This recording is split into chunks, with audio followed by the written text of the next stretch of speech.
Tantor Audio, a division of Recorded Books, presents Ugly Freedoms by Elisabeth R. Anker. Narrated by Chelsea Stevens. Introduction. Ugly Freedoms. During the U.S. war to annex the Philippines, American soldiers employed a special method of torture against Filipino captives resisting U.S. occupation. Standing on their arms to hold them in place, the soldiers thrust a running water hose down their captives' throats to simulate the feeling of drowning. This method, known as the water cure, was intended to both punish individual insurgents and compel the larger Filipino population to submit to imperial occupation. When stories of the water cure returned to the U.S. mainland, the technique was condemned as an obscene act abhorrent to American political values, and it was eventually prohibited. Yet, for the soldiers on the ground who continued to perform it, the water cure was viewed not as the opposite of American political values, but as an expression of them. One soldier wrote a song, The Water Cure in the P.I., that expressed this view. "Get the good old syringe, boys, and fill it to the brim. We've caught another nigger and we'll operate on him. Let someone take the handle who can work it with a vim, shouting the battle cry of freedom. Hurrah, hurrah, we bring the Jubilee. Hurrah, hurrah, the flag that makes him free. Shove the nozzle deep and let him taste of liberty, shouting the battle cry of freedom." In this song, torture is a battle cry of freedom. It is a Jubilee celebration, a joyful and world-historic liberation, best practiced by an enthusiastic torturer, someone who can work it with a vim. Water is transformed into an instrument of torture by the syringe nozzle, and in this form it provides a taste of liberty. According to the song's sadistic lyrics, once water is forced into Filipinos, it becomes liberty. It is what liberty tastes like for the tortured subject. Freedom, for Filipino captives, is experienced sensorially as drowning by torture. This practice of freedom targets the subject of a violent racial slur, so it draws on and extends long-standing American patterns of racialized violence against non-white people. Deployed at home against Black and Native peoples, this brutality is now projected abroad against the people of the Philippines, newly designated as subjects of American racial empire. The song's imperative to shove the nozzle deep sexualizes the violence that marks the water cure as a form of control akin to rape. Freedom for the Filipinos challenging U.S. occupation means being subjected to torture, and freedom for white American soldiers entails a celebratory practice of violent and sexual domination over resistant brown bodies in the service of imperial annexation. There is no higher value than freedom in American politics and political thought. It is the foundational value that the country embodies, that citizens desire, and that the state is said to defend. For historian Eric Foner, no idea is more fundamental to Americans' sense of themselves as individuals and as a nation than freedom. It is considered a universal yearning for all people, so unquestionable is its practice. According to the revolutionary claims in the Declaration of Independence, all people are endowed with liberty. It is an inalienable right that cannot be granted or taken by others, and part of what makes the American people coalesce into a polity is that they together hold the truth of inalienable freedom so obvious as to be self-evident. Throughout U.S. history, what people mean by freedom has differed dramatically. It has included uncoerced action, political equality, emancipation from slavery, participation in governing, non-domination, individual responsibility, the abolition of tyranny, and revolutionary collective action to bring a just and equal society into being. Freedom is a notoriously contested concept, as its meaning continuously shifts in different historical moments.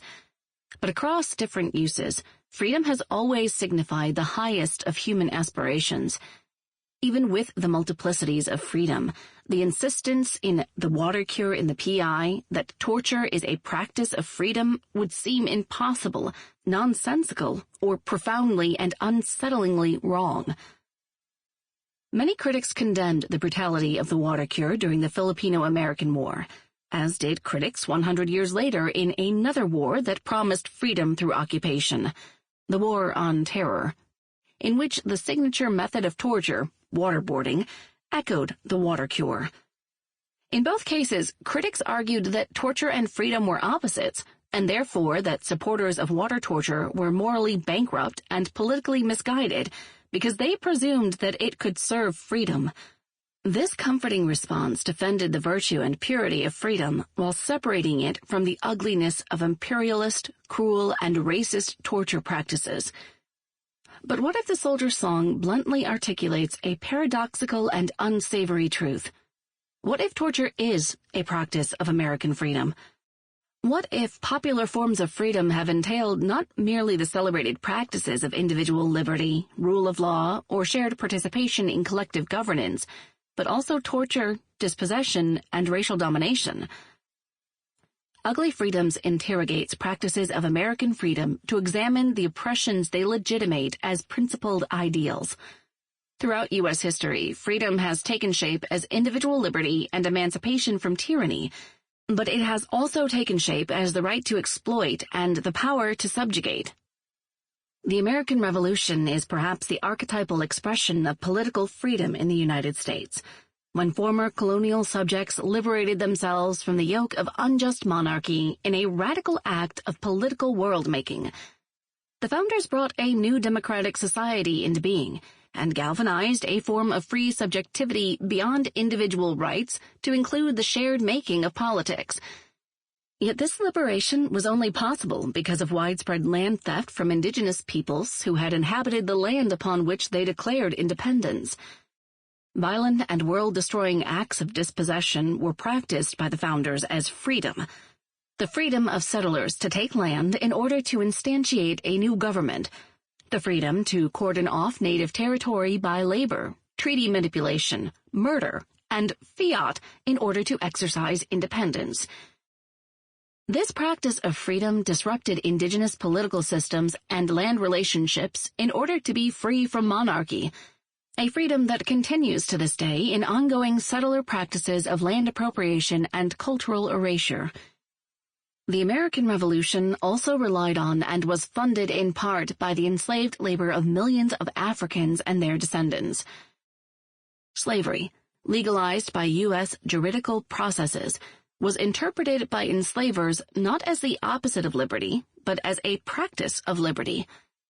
Some colonialists' desire to practice enslavement unregulated by the British Crown was precisely what led them to support the self-rule of national independence. Political theorist and slaveholder John C. Calhoun, like many others in his milieu, argued that slavery was necessary for freedom. It entailed the freedom of local control and citizens' self-rule. Slavery comprised the freedom to improve the land in an orderly fashion, as well as the freedom of private property, as it authorized white property owners to use the labor of their black human property largely as they decided. Slavery was the basis for free white institutions, and it provided his fellow enslavers the freedom of mastery, prosperity, and leisure, including the leisure to write treatises on liberty. The system of slavery was thus not merely considered the opposite of freedom, but also a practice of freedom, the freedom of the master. At other moments in U.S. history, freedom was a legitimating factor when the United States entered the Second World War, helping to mobilize the fight against the genocidal authoritarianism and violent territorial expansion of the Nazis. Yet U.S. efforts to support global freedom also legitimated imperial wars like those in the Philippines and Vietnam, as well as more recent neo-imperial wars in Afghanistan and Iraq. The War on Terror was explicitly called a war for freedom against fear, as President George W. Bush articulated, liberating both the United States and other countries from the specter of terrorism. Even its military operations were titled Operation Enduring Freedom and Operation Iraqi Freedom, to emphasize the centrality of freedom as a guiding principle. The War on Terror killed hundreds of thousands of people, destroyed the infrastructure of both Afghanistan and Iraq, installed crony capitalists as leaders, and siphoned both countries' natural resources and national industries for the benefit of U.S.-based multinational corporations. Within the United States, the War on Terror justified pervasive domestic surveillance, widespread and ongoing state harassment of people with Arab and Muslim backgrounds, and the mass securitization of public space, each in the name of American freedom. Throughout U.S. history, the pursuit of freedom has legitimated democratic revolution, slave emancipation, labor organizing, and social justice movements for gender, sexual, and racial equality. But it has also legitimated slavery, indigenous dispossession, environmental destruction, sex and gender oppression, and the violent machinations of a free market that enabled the powerful few to accumulate vast wealth amid widespread poverty and homelessness. Practices of freedom include enslavement and exploitation as much as independence and emancipation. Freedom is thus, at once, the highest ideal in American politics and also the most brutal. This ambivalent legacy demands a full reckoning. Celebrated practices of freedom like self-rule, full participation in governance, and non-domination are crucial for understanding the complexity and possibilities of freedom. But systems of domination like imperialism or capitalism have also unfolded in freedom's name. Capitalism's economic exploitation is justified as an engine of freedom for individual and global prosperity, and imperial control of other states is understood by its practitioners to bring freedom to unfree peoples. Freedom is not the overarching driving force that constitutes these different systems of power, but its tenets are capacious enough to justify each one of them. It is too reassuring to claim that these systems are only falsely justified as freedom, that they only fabricate or dissimulate their connection to freedom as a fig leaf to cover true motives. This claim preserves freedom as a righteous, hallowed ideal.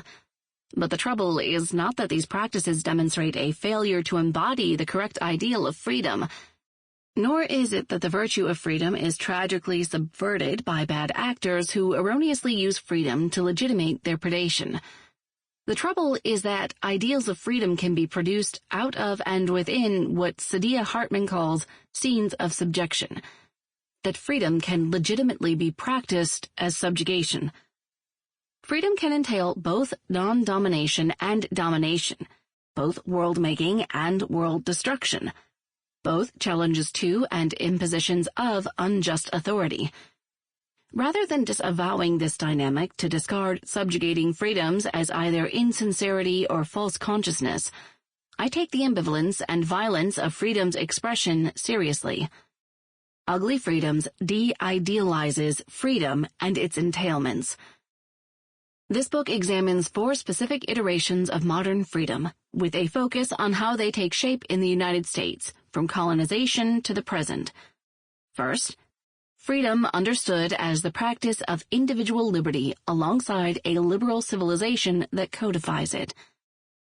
This iteration of freedom envisions continual human progress toward peace through individual self-possession, non-coerced activity, rule of law, and economic prosperity, but often excludes vast populations as unable to achieve self-possession, while it depicts non-liberal polities as barbaric and non-white peoples as requiring discipline or eradication in the service of liberty. Second, it challenges freedom understood as the historic emancipation from slavery, a presumed past political process that ended black slavery and paved the way for inexorable progress toward racial equality. This version of freedom continues to identify freedom with mastery, thus enabling new forms of racial domination bound to the dynamics of slavery that continue into the present. Third, it challenges freedom interpreted as private property and individual choice in economic markets, an iteration of freedom now closely associated with neoliberal capitalism. This version of freedom values individual control over the property one owns, and offers individuals unfettered access to a competitive marketplace in which all presumably have equal capacity to trade and profit, even when their lives are otherwise riven by material and social inequality. This freedom entrenches poverty and inequality across the globe, while impelling people to reject supportive relations with others, condemn public life as domination, and structure their lives as a series of capital investments. Last, it challenges freedom understood as rational thought and human exceptionalism, an iteration that grounds freedom in the sovereign will of a logical and reasonable subject who overpowers the limits of nature to dictate her own destiny. This type of freedom often justifies violence over nature, over other animals, and over people deemed irrational. It destroys habitable environments while entrenching hierarchies of living creatures, and it hastens global warming. I name these freedoms ugly freedoms. By using the term ugly to describe freedom, I draw partly from an aesthetic category of interpretation to name an affective experience of antipathy or dissonance, and a judgment of offensive action. Ugliness as an aesthetic judgment attaches to things with subjectively determined displeasurable properties that work in multiple sensory registers of vision, smell, and taste when experiencing something disturbing, a sensorial multiplicity that is important throughout this book. At one level, I draw on these aesthetic categories in a political way by examining how they connect to political and economic deployments of freedom. Primarily, however, ugliness, as I use it to describe freedom, specifically challenges the claim that what it judges is an ideal and is universally desirable. To call these four varieties of freedom and their offshoots ugly is to emphasize how a celebrated value of non-domination or uncoerced action can be practiced as brutality, which also leaves this brutality discounted or disavowed.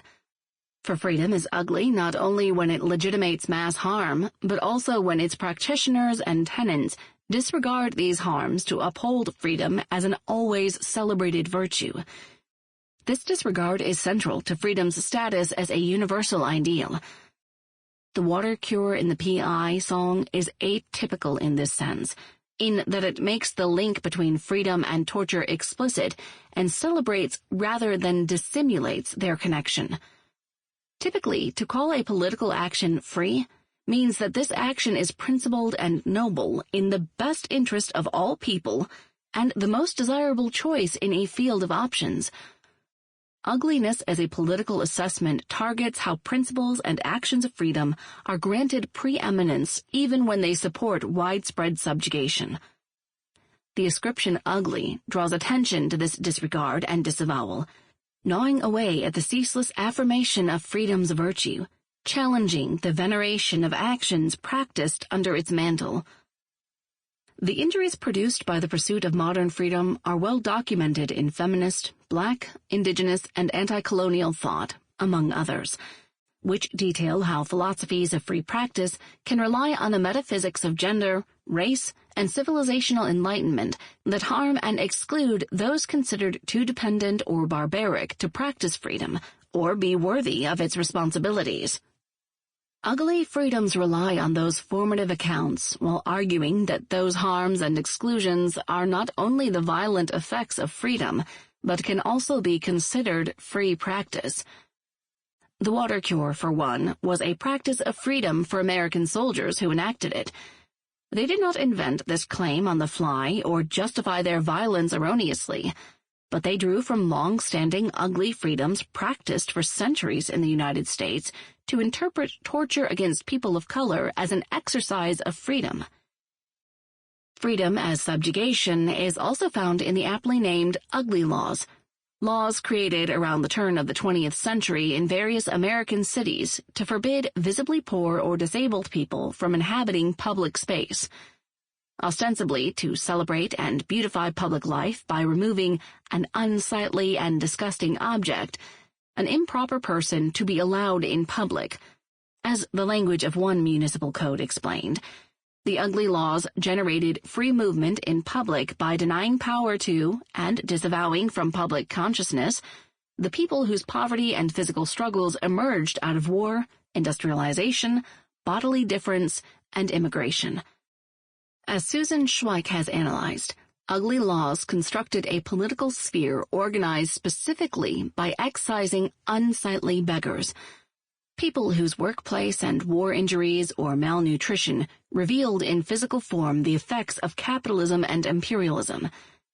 The ugly laws named these conditions unworthy of and disconnected from American political experience, while deeming non-normative bodies and unfamiliar cultural practices unsuitable for public life. Many ugly laws were not overturned until the mid-20th century. The ugly laws made explicit one logic of ugly freedom: instantiating public freedom by refusing access to and practicing violence upon bodies deemed unworthy, while also denying those bodies political legibility. It also, I would suggest, inadvertently condemned the freedoms it enabled as ugly. Ugliness has historically served as a social and political judgment, one that in Euro-American philosophy has often appraised the worth of peoples and cultures in a hierarchical fashion, placing elite European-derived practices and features as the standard for the beautiful and desirable. Aesthetic claims of the beautiful and the ugly frequently map onto constructed political distinctions: modern and backwards, rich and poor, white and black, Christian and Jewish and Muslim, pure and dirty. By the 18th and 19th centuries, aligning with systems of enslavement, industrial capitalism, and colonialism, ugliness became attached to non-white Western cultural behaviors and non-white physical features, whereby features associated with wealthy white European Christians became the beautiful, and ugliness attached to blacks, Jews, poverty, disability, and indigenous peoples. Designations of ugliness helped to lubricate the politics of servitude and extermination. As in the ugly laws, ugliness derived not merely from subjective judgments of the repulsive or obscene, but importantly from the co-presence of things that were expected to be segregated: ideal and degenerate, normative and abnormal, and racial and religious diversity. Ugliness invoked the discomforting presence of the deviant thing next to the object that signified rectitude, symmetry, and beauty, when undesirable bodies and practices rubbed up against those deemed desirable and demanded to be reckoned with. Ugliness derives from diverse political orders that produce encounters with difference, diversity, and interconnection as undesirable, and suppress the granting of power to those who deviate from the standard or are considered unworthy, inadmissible, or just plain gross. Calling freedom ugly highlights how freedom is imbricated in politico-aesthetic judgments of degeneracy, worth, and power. Judgments that cultivate xenophobia, political separations of peoples, and the rejection of collective mutuality. The anti-mask protests during the COVID-19 pandemic demonstrate key problems of ugly freedom. Anti-mask protesters rejected the mask-wearing and social distancing required to stop the spread of the deadly new virus, and did so as a principled stance of individual freedom against government paternalism. The freedom to flout health recommendations, named health freedom by its supporters, relies on principles of individual sovereignty and limited government power over personal decision-making. It also relies more subtly on freedom as the capacity to refuse dependence, or on non-responsibility for the world outside one's constructed private sphere. The refusal to distance or wear masks disregards the co-presence of others, which makes all other people around the anti-mask protesters much more vulnerable to the virus, while it actively thwarts public health efforts to prevent mass death. Health is a socially interconnected phenomenon that depends on public measures, environmental regulation, and economic distribution at a widespread level. The anti-maskers fantasize away these interconnections in order to rescue themselves from both individual and collective responsibility for stanching the crisis. Freedom here means to be free from the burden of others' vulnerability, or to be free from recognizing one's complicity in making others vulnerable. It is to be free from the shared burden of public care by imagining health is only a personal concern. Their freedom entails a performance of invulnerability through the presumed capacity to reject interdependence by sheer force of will. The health freedom of the anti-mask protesters led to the rapid spread of COVID-19 across populations and some of the highest COVID death rates in the world. Anti-mask protesters did not call for a freedom that would prevent mass death by demanding free health care, or housing for all people, or robust public resources to fund vaccines and solutions, which would rely on a version of freedom grounded in shared interdependence, collective accountability, and a bodily dignity that stands in solidarity with the most vulnerable as an expression of mutuality. It, therefore, reveals the necropolitical underpinnings of their ugly freedom, as the freedom of mask-free masculinity sacrifices the lives of the elderly and immunocompromised, as well as poor, minority, and immigrant populations more vulnerable to COVID-19, both because they are more likely to be essential workers forced to work during the crisis and because of long-standing racialized health inequities. By making vulnerable people even more vulnerable, the anti-maskers enact the domination they claim to reject. The COVID warriors practice a freedom to expose others to death and, indeed, to be free from them. Ugly freedom entails a dynamic in which practices of freedom produce harm, brutality, and subjugation as freedom. I use the language of ugliness to push past the positive agencies and idealized practices that are the supposed exclusive provenance of freedom, to see what forms of damage they legitimate or incorporate. Ugliness names disruptive experience, and I deploy it to disrupt the exclusively positive way freedom is typically understood to highlight the domination practiced in its name. The explosive growth of housing evictions in the United States reveals this ugliness in our present moment. Eviction, as the freedom of landlords to remove non-paying tenants from their property, draws from freedom as ownership and as the capacity to make a profit in a free market, two of the central tenets of liberal freedom in capitalism. It involves a landowner's freedom to control private property and to acquire economic independence by renting land. In a neoliberal era when wages are depressed, state support for impoverished families is minimal, and rent prices have skyrocketed in a deregulated housing market, the entire housing system prioritizes owners' profits over renters' lives. Landlords also benefit from freedom as the rule of law, as in this case, the law is titled toward ownership rights over the rights of those who rent property. The law thus deepens asymmetries of power that force people with low incomes to pay extraordinary amounts for housing or become unhoused. The freedom of landlords to evict poor tenants both requires and disregards systems of political economy that make one person's poverty a source of profit for others. Those evicted are primarily poor women and their children, especially Black and brown women, who cannot make enough money in minimum wage jobs to both support their family and pay high rent, nor do they have enough legal or social backing to stay housed in one of the most economically unequal countries in the industrialized world.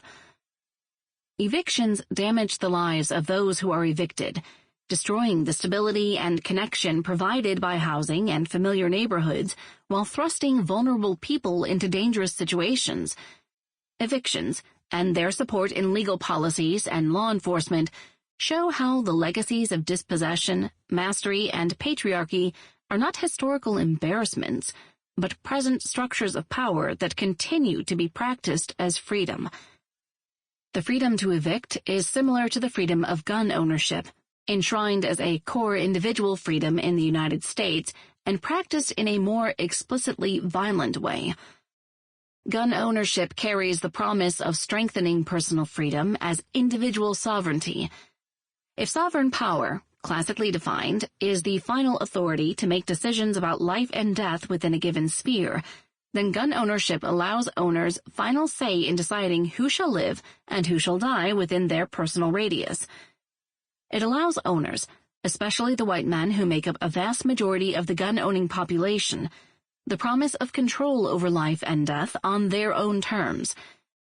Individual freedom practiced through gun ownership constructs political relationships through analytics of control and threat assessment rather than equality or cooperation. It is not a new phenomenon, as it reflects what Nikhil Singh describes as a historical inheritance that invested every white person with the sovereign right to kill, a form of individual Sample complete.